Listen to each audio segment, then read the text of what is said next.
Warning, this podcast contains bad words and stories about drugs and sex and overthrowing the government. Proceed with caution. Thank you. And now on to our show.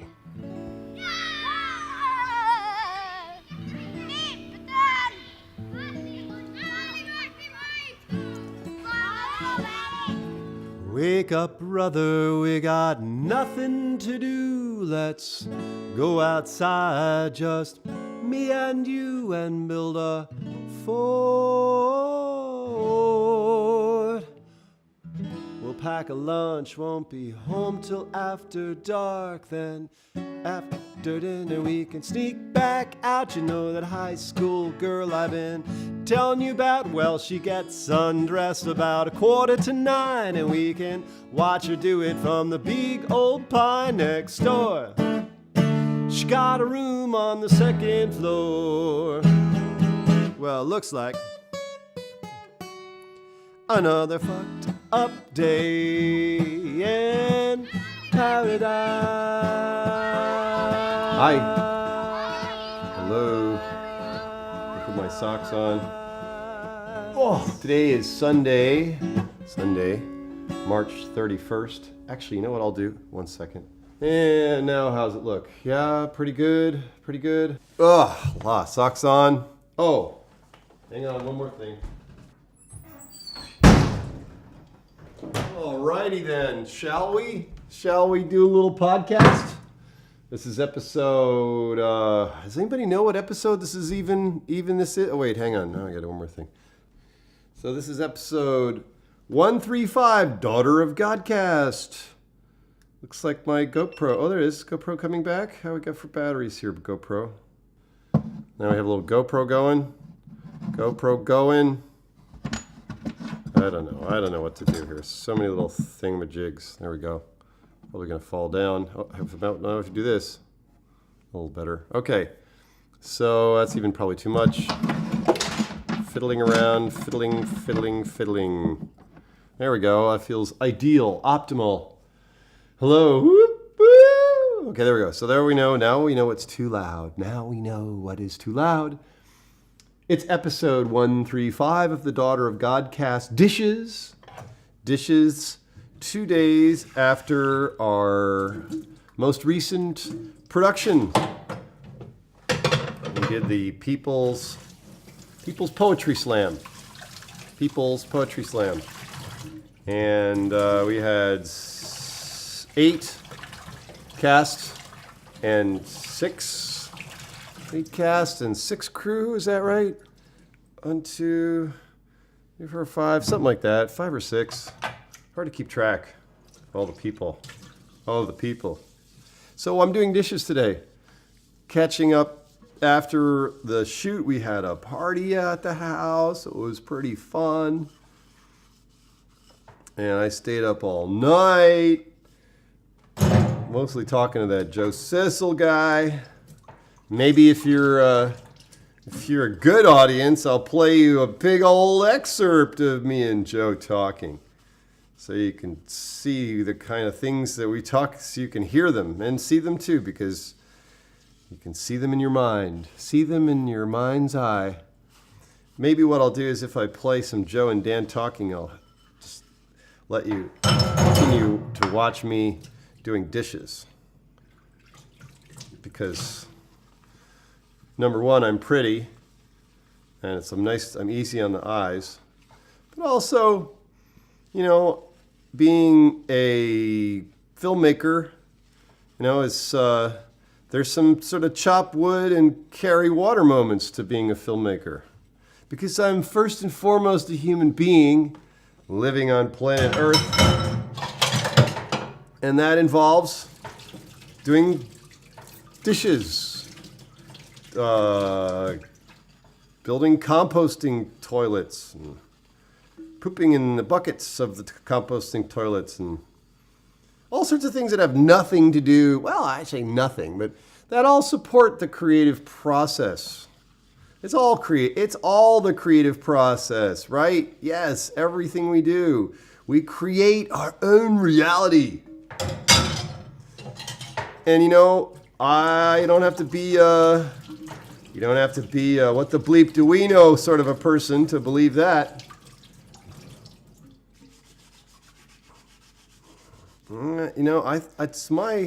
It's my prejudice, or my, what would I call it? Not prejudice, my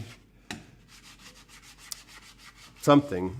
I believe that on some level, everybody kind of already knows this. Yes, everybody already knows that they create their own reality, and they just have various degrees of adoption of this knowledge. Application, that's a better word.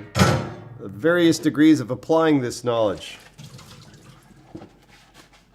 Some people know that they create their reality more than others, but everybody knows it on some level, and the application varies as well as the level of awareness.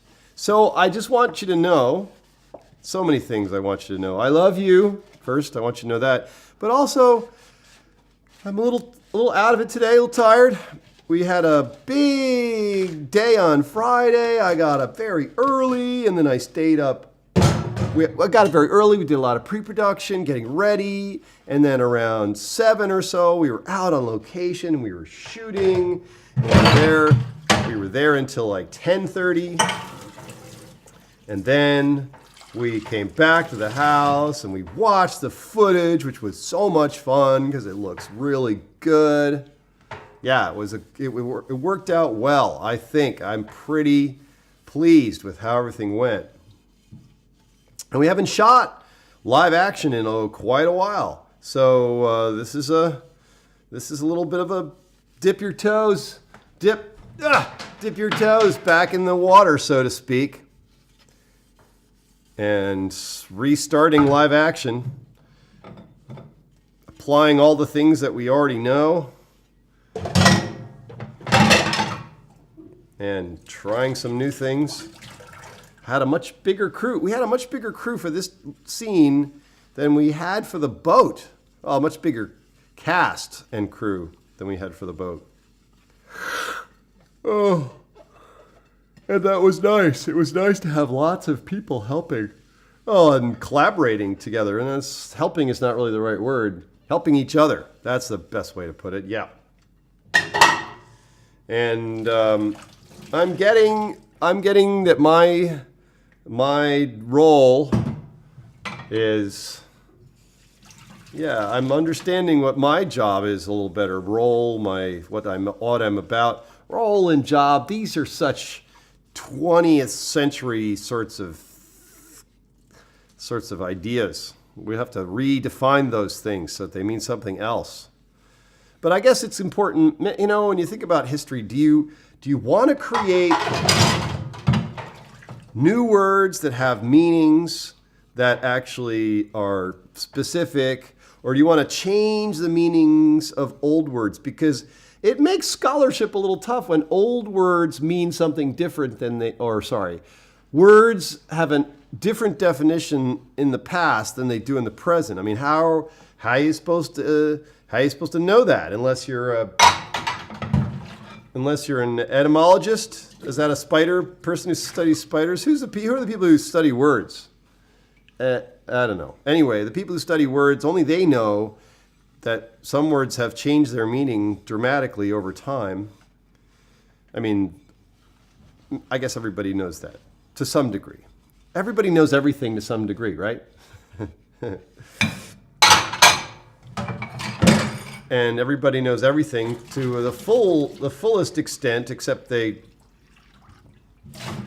tend to forget that when they come to planet Earth, the planet of forgetfulness. It's a forgetting machine. So cool. Because otherwise I'd just be God all the time and know everything and be everywhere at once and be all things at once. That's cool. That's fun. But I kind of am like this Dan Kelly thing, this simulation of limitation. Does God wash a fork? Does God wash forks? Of course. Of course she does. Of course they do. Yeah, so a little sun coming up. I might be getting bright. I hope I'm not blowing out. Getting so bright that I'm blowing out. Yeah, so again, I had no script at all. I didn't even have any idea what I want to say. I guess I'm just going to talk. And that's something else that's important. Well, it's not important. It's just interesting. Or maybe it's not even interesting. It just is.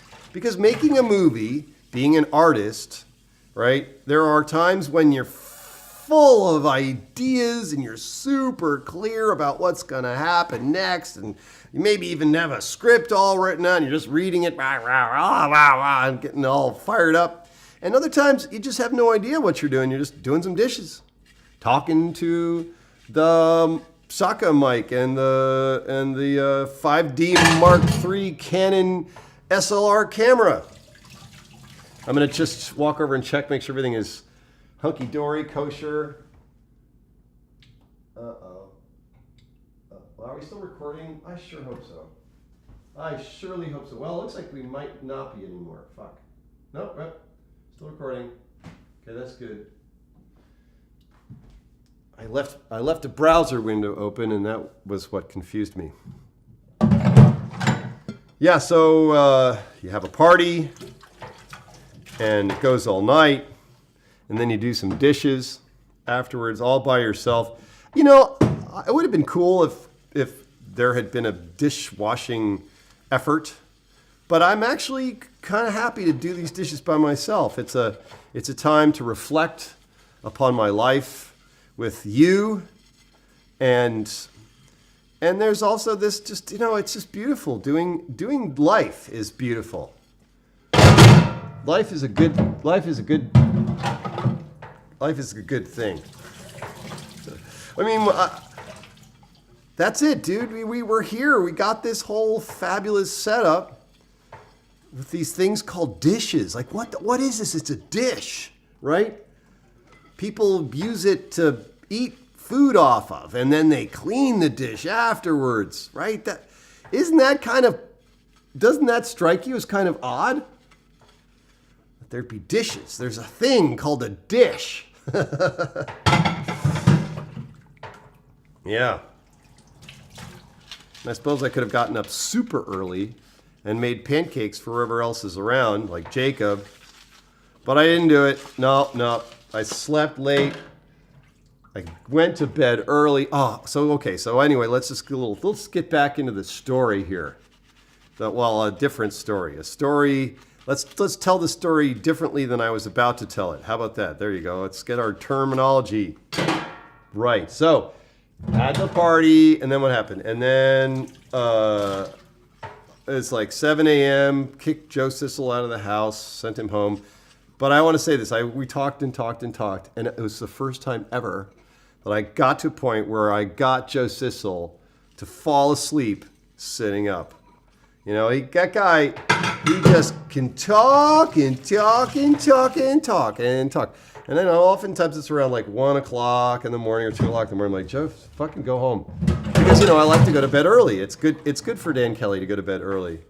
It recharges his kidneys and all that Chinese stuff.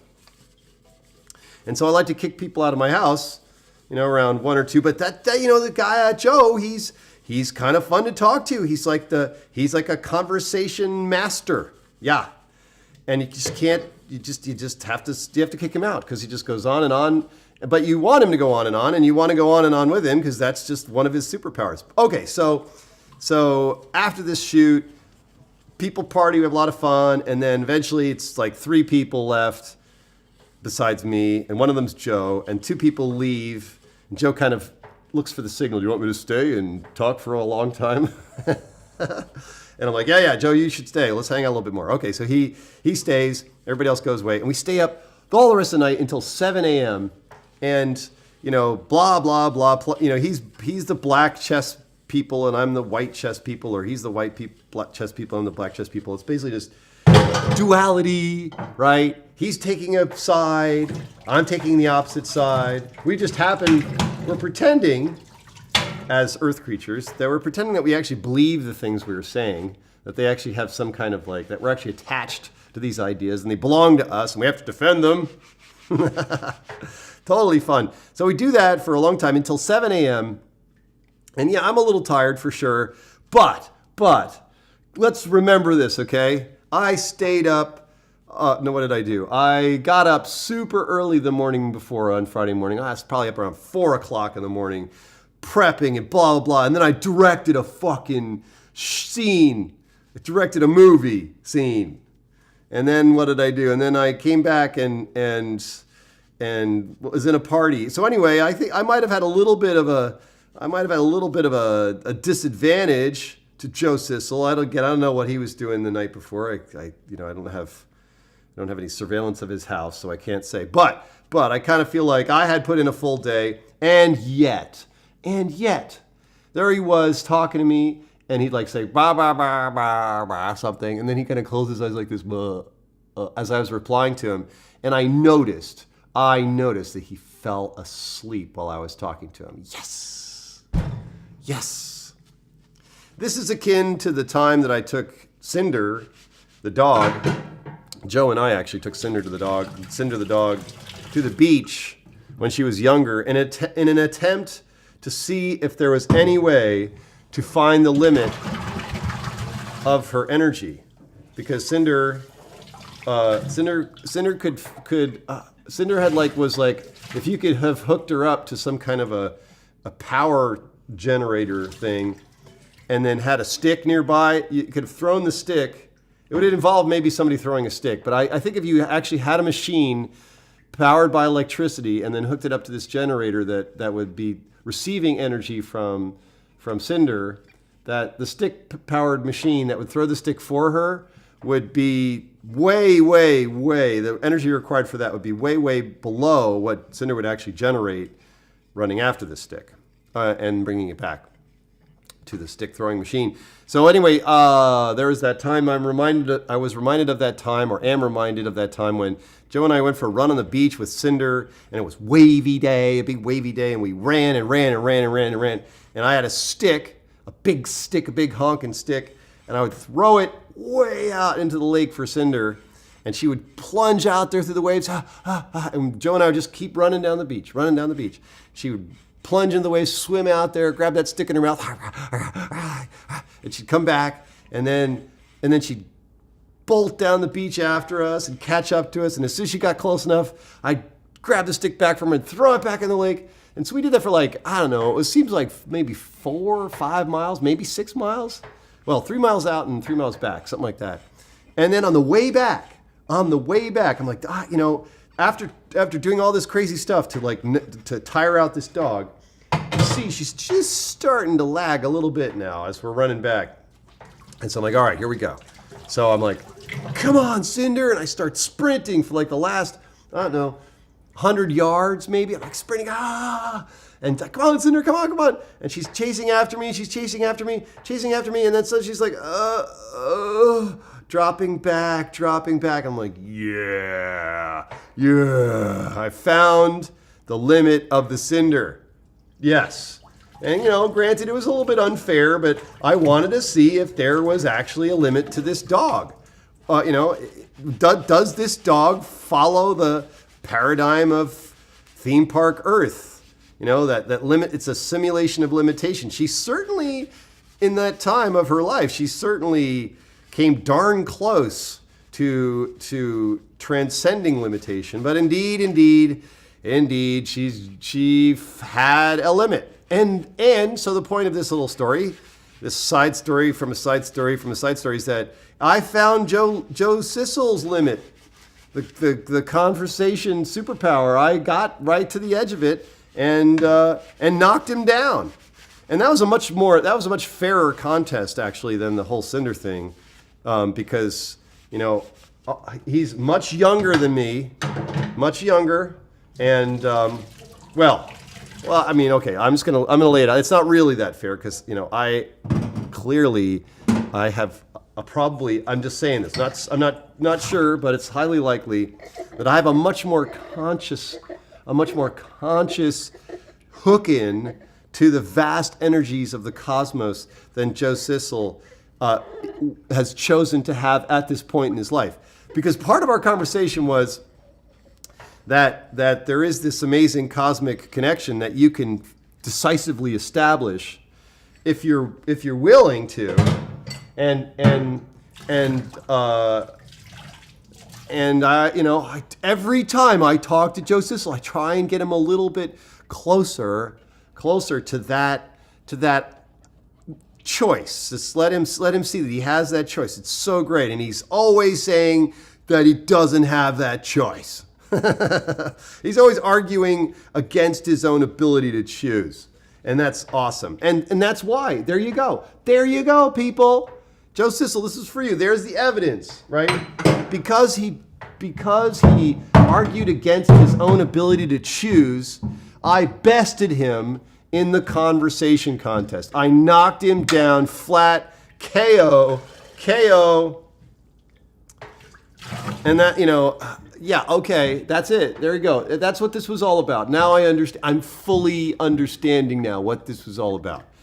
You want evidence that what I'm talking about is correct, accurate? Well, just that little story there. Yeah, I mean, here's a guy younger than me. He's all buff, right? He's a good-looking guy, plays a lot of volleyball, stays in shape. Probably had more sleep than me, right? And yet, known for his ability to be gregarious and conversative and stay up all night long, and I wouldn't be surprised if he slept in the day before. Yeah. But anyway, with all that stuff going for him, I still kicked his ass in the conversation contest. And that's because I've made a conscious decision to allow the power of the cosmos to flow through me. And it's only gonna get better. Yeah, it's only gonna get better. Yep. So I don't know how else I can say it to people, to whoever it's Joe or somebody else. How I can say it any more clearly. But that's what these podcasts are about. Okay? Yes. I'm podcasting to share these insights, share these superpowers with you, every one of you. I almost, people might have said to themselves, oh, it's already Saturday. It's Sunday, and there's no podcast. That's it. 134 episodes. That was his limit. He hit his limit. Dude, couldn't do it every week. After all, it was just 134 episodes, and then he couldn't handle, took on too much. He was overwhelmed. But yeah, okay, it's late. The podcast is late, but it's still this week. So all I have to do is record this stuff, put it out there, and 135 episodes. Consistent, consecutive. And you know what's nice about this time we've had together? I've got a lot of dishes done so far. I'm enjoying talking. I'm enjoying doing dishes. I'm seeing results. It's fun to see some results happening. The kitchen is pretty much of a huge mess right now. Huge mess. But steady focus, uplifting energy, and fun, and before you know it, bam, something else on planet Earth to do. And what's the difference, between doing dishes and having an orgasm? I mean, everybody wants to have. Well, if you have functional sexual genitalia, whatever's, if they're up to speed, and you're sexually mature, right? Then orgasm is is kind of a great thing. Whatever, generally speaking. But what's the difference between that and doing dishes? There really isn't any difference at all. It's just what we imagine to be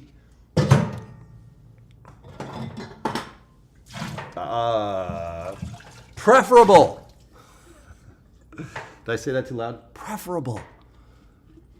We imagine that we have these preferences. Well, I don't know. I'm just kind of riffing it. I don't know what I'm saying. But it seems to me you can have a lot of fun doing dishes. I guess that's all I'm trying to say. Okay? It's not a big philosophical point to be made. It's just that dishes can be fun to do.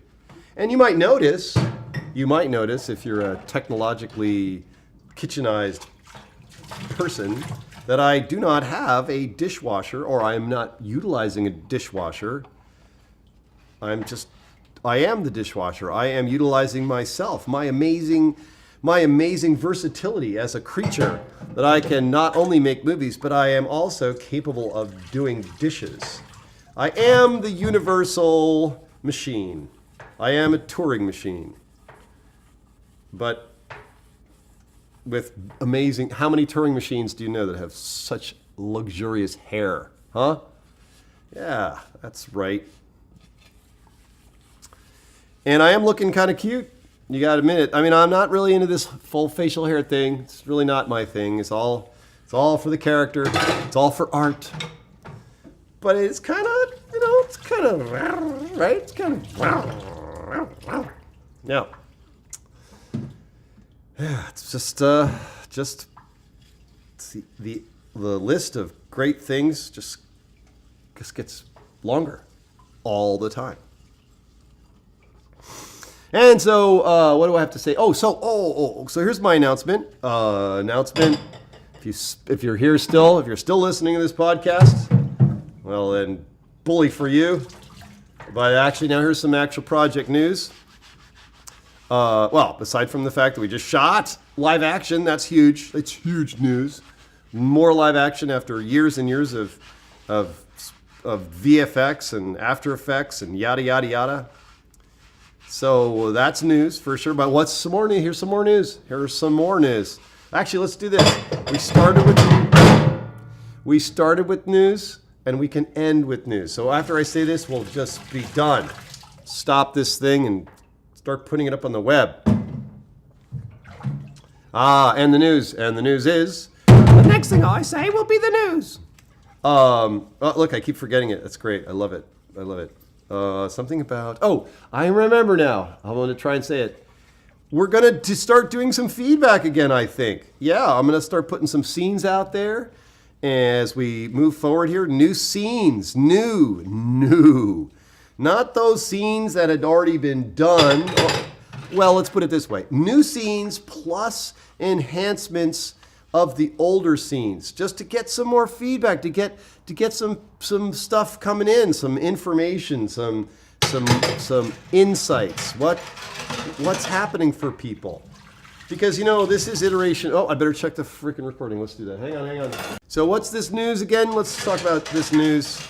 We lost power to the computer. And you're still recording. Everybody's still recording. I love it. Life is so good. Oh, you know what I did? I forgot where I put this. Here it is. All right. So we're going to get some feedback again, because what we're working on now is iteration 2. We are deep into iteration 2 at this point, with a bunch of new live action stuff and a slew of miniatures showing up that Greg and Albert have been working on. Not this week, but the weeks to come. And so we're going to have a lot of cool stuff to show. And iteration 2 is the next version of the screener that will be, with a little luck, way more farther along than what we sent to Cannes, which was pretty terrible. And so what happens is after iteration 2, somewhere around after iteration 2 is ready, we're going to do some test screenings in theaters. Test screenings in theaters, people. Actually go to a theater, sit down with some popcorn, and we'll roll this movie, and you can watch it. And then we're going to have discussion afterwards about what people thought, how it affected them, whether anything made sense or not, or what didn't make sense. Almost everything will make sense, of course, because it's such a such a whatever, virtuosic, cinematic realization. So that's it. That's the other announcement. I'm going to leave you with that.